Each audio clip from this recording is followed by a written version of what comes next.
Hello guys, नमस्कार सबैजना संसारमै हो। हामी चाहिँ अहिले विराटनगरमा रहेको यो हाम्रो नोबेल मेडिकल कलेजमा घुमफिर गर्ने भनेर हामी निस्किरहेछौँ। हामी चाहिँ दुईजना साथीहरू छन्। हेलो त हाई गरौँ न। हाम्रो साथी हुनुहुन्छ बबाल हेन्सम हुनुहुन्छ।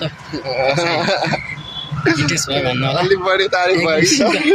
एकदम सिङ्गल नै हुनुहुन्छ है। ल मेडिकल कलेज चाहिँ के दामी छ कस्तो छ भन्ने काम गर्नु होला भन्नु न देखाउँछु। यसमा चाहिँ यहाँ के पढाइ हुन्छ भने पुरा त अब हामीलाई थाहा भएन। सकेसम्म यहाँ एमबिबिएस मेडिकल कोर्सहरू प्यारामेडिकल कोर्सहरू पढाइ हुन्छ होला। विराटनगरमा आएर घुमफिर गरेर लैजाउँ।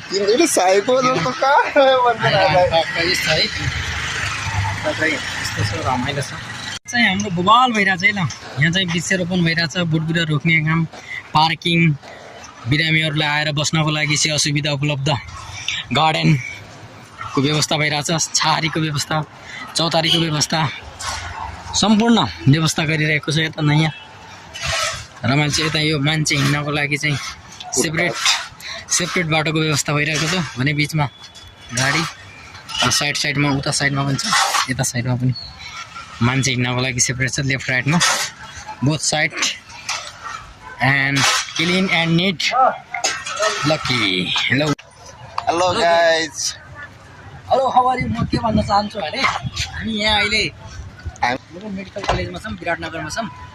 साह्रै रमाइलो गरिरहेछौँ साथीहरू छौँ। हस्पिटल भिजिट भन्ने कि के भन्ने हो, यस्तै रमाइलो गर्दाखेरि यो बाई चान्सले भेट भयो। यो हस्पिटलसँग जुड्न मौका मिल्यो, त्यसको लागि अनुगमन गर्न पाइयो सर हैन, अनुगमन पाइयो। त्यसको लागि यो अनौठो यो कीमती समयलाई मुरी धन्यवाद। यस्तो फेरि फर्केर आउँदैन गाइज।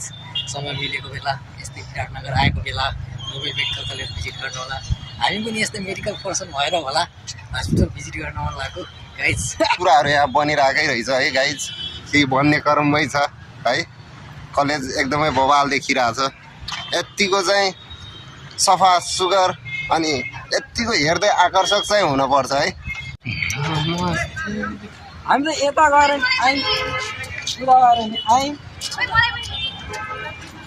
कौन है तिमी? ल हाम्रो एउटा मोटी बहिनी हुनुहुन्छ कि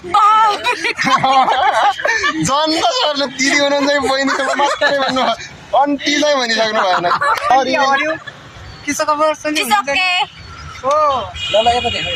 हाम्रो आन्टीहरूलाई देखाउनु। खोइ त ओइ आन्टीहरूलाई के यो भाइलाई आन्टी तर फाल्दो है। उहाँको त ओइ म त राम्रै आरे छु। भन्दा पनि फरक पर्दैन त्यो। त्यति मात्र देखाइ